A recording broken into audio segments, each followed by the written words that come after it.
Trump पर गिरा Nobel बम, Ukraine पर गिरा पुतिन बम।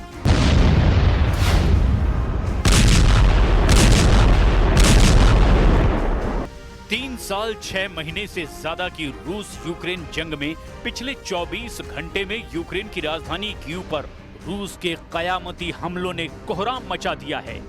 इधर शांति के नोबेल पुरस्कार पर सबसे बड़ा दावा करने वाले अमेरिका के राष्ट्रपति ट्रंप को जोरदार झटका लगा। राष्ट्रपति ट्रंप को नोबेल शांति पुरस्कार नहीं मिला। उनकी जगह अमेरिका के कट्टर दुश्मन वेनेजुएला की मारिया कोरिना माचाडो को नोबेल शांति पुरस्कार मिला है। बड़बोले ट्रंप जिस तरह से 9 महीने में दुनिया के 7 बड़े युद्ध को रोकने का दावा कर रहे थे, उसे नॉर्वे में मौजूद नोबेल पुरस्कार देने वाली समिति ने रत्ती भर भी भाव नहीं दिया और न ही ट्रंप के दबाव में आई है। जानकारों के मुताबिक अगर ट्रंप को शांति का नोबेल पुरस्कार मिल जाता तो पुतिन का रूस भारी दबाव में आ जाता और ट्रंप का दबदबा दुनिया में कई गुना बढ़ जाता। कुल मिलाकर पिछले 24 घंटे में अमेरिका के राष्ट्रपति ट्रंप और यूक्रेन के राष्ट्रपति ज़ेलेंस्की को 2 मोर्चों पर जबरदस्त झटका लगा है।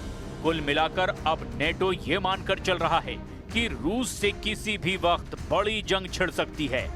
अब आप सबसे पहले ये जान लीजिए कि यूक्रेन पर रूस के ताजा हमलों में कितनी भयानक तबाही हुई है।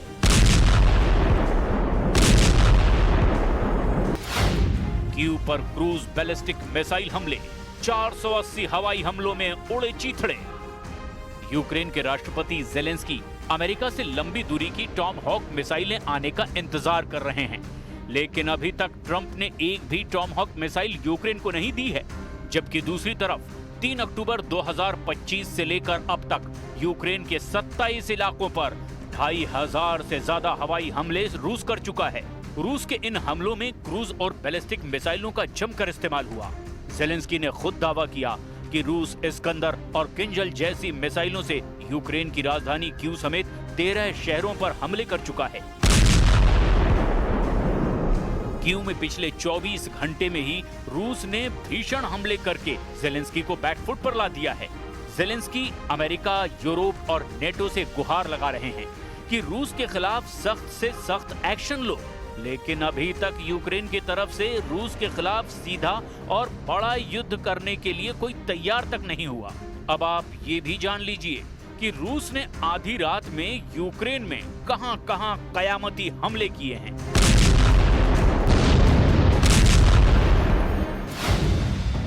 कीव के मेयर विटाली क्लिट्स्को ने दावा किया है कि रूसी सेना ने रात में लगभग 11:44 पर कीव पर भयानक ड्रोन और मिसाइल हमले किए। रिपोर्ट्स के मुताबिक रूस ने रात भर यूक्रेन के खिलाफ 465 शाहिद ईरानी ड्रोन और 32 क्रूज और बैलिस्टिक मिसाइलें दागी है। हालांकि यूक्रेनी वायु रक्षा सैनिकों ने कथित तौर पर 405 रूसी ड्रोन और 15 मिसाइलों को रोका है। रूस ने हमले में स्कंदर एम या KN-23 बैलिस्टिक मिसाइलें, स्कंदर के क्रूज मिसाइलें, K-59-69 हवाई मिसाइलें और हाइपरसोनिक किंजल मिसाइलें से हमले किए हैं। कीव पर रूसी हमलों में दर्जन भर से ज्यादा लोग घायल हुए हैं। कीव में हजारों घरों से बिजली चली गई है। रूस की सेना ने खार्किव क्षेत्र में प्रगति करने का भी दावा किया है। रूसी सेनाएं खार्किव के वोल्चानस्क दिशा में आगे बढ़ती जा रही हैं। दक्षिणी वोल्चानस्क में नियंत्रण क्षेत्र का विस्तार किया है। खुफिया रिपोर्ट्स के मुताबिक यूक्रेन के उत्तर और दक्षिण के कई इलाकों को रूसी सेना ने पूरी तरह से घेर लिया है।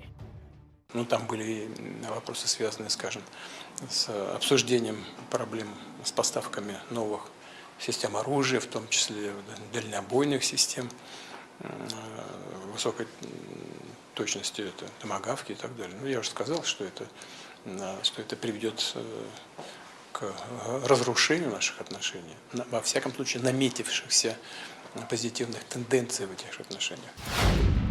पुतिन ने पलटी बाजी, ऑपरेशन ऑक्टोपस में फंसा नेटो।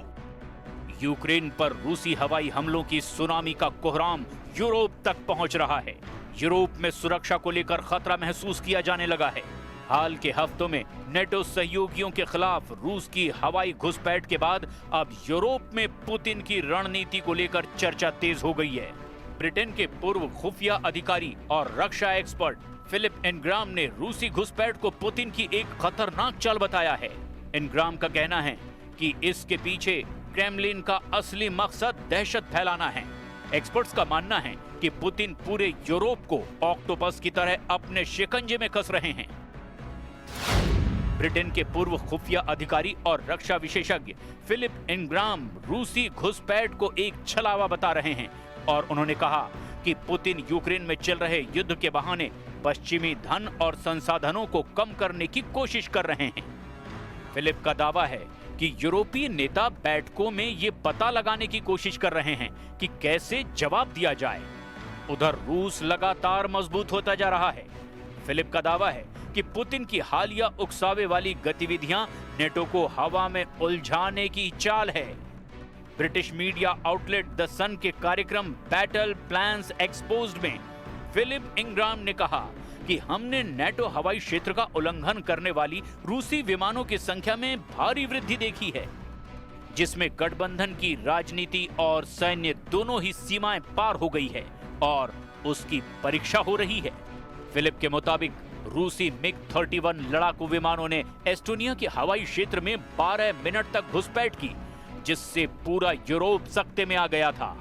पिछले 2 हफ्तों में यूरोप में लड़ाकू विमानों की आमने सामने की झड़पें, रहस्यमय बड़े ड्रोन और साइबर हमले देखे गए हैं।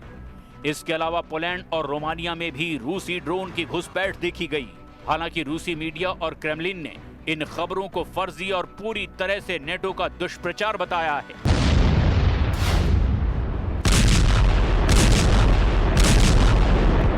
अब तक यूक्रेन के 27% से ज्यादा इलाके पर रूस कब्जा कर चुका है। यूक्रेन के जापोरेजिया, खेरसोन, लुहांस्क, खार्किव पर रूस का कब्जा लगभग हो चुका है। हारते हारते यूक्रेन के सामने अब बस एक ही रास्ता बचा है कि अगर यूरोपीय देश रूस पर हमला कर दें तो यूक्रेन की हार कुछ वक्त के लिए और टल सकती है। हाल में पेरिस में हुई मीटिंग में राष्ट्रपति जेलेंस्की ने साफ कहा था कि रूस के राष्ट्रपति पुतिन मरने वाले हैं, जिसके बाद रूस बिना शर्त युद्ध विराम के लिए मजबूर हो जाएगा। यहां तक कि फ्रांस के राष्ट्रपति मैक्रों और ब्रिटिश प्रधानमंत्री कीर स्टारमर ने भी रूस को धमकी देते हुए कहा था कि रूस कभी भी यूक्रेन को नहीं जीत पाएगा। रूस के यूक्रेन पर ताजे हमले ये साबित कर रहे हैं कि पुतिन का रूस अपने मिशन में बहुत आगे निकल चुका है।